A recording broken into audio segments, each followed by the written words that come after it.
بسم اللہ الرحمن الرحیم۔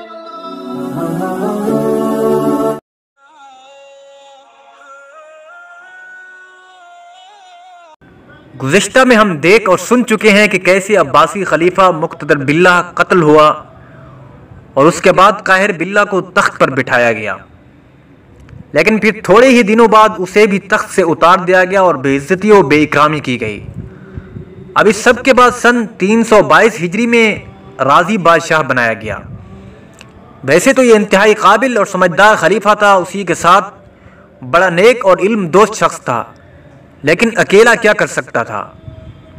خلافت عباسی اس وقت کچھ ایسی کمزور ہو چکی تھی کہ لگتا تھا کہ کسی طرح درست نہ ہو سکے گی، اور ویسے بھی اب پہلے جیسی ٹھاٹ باٹ کہاں رہی تھی۔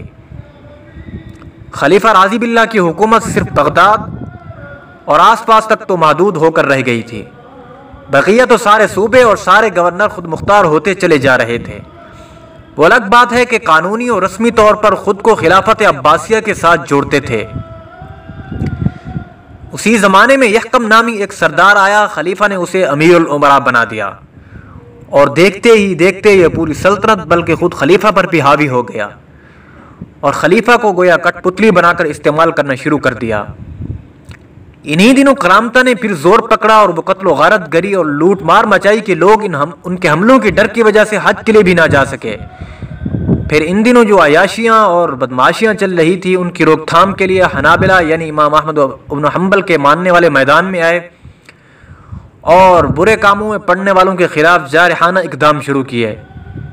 یہ کام لاگ صحیح، مگر عوام اس طرز سے خوب پریشان ہوئی تو خلیفہ رازی باللہ خود میدان میں آیا اور اس عمل کو روکا۔ مصر پر ان دنوں طولونیوں کے غلام اخشیدیوں کا قبضہ ہو گیا اور مرکز سے جدا ہو کر وہاں حکومت اخشیدی قائم ہو گئی۔ اسی طرح ماہ ربیع الاول سن 329 ہجری میں رازی کی وفات ہوئی۔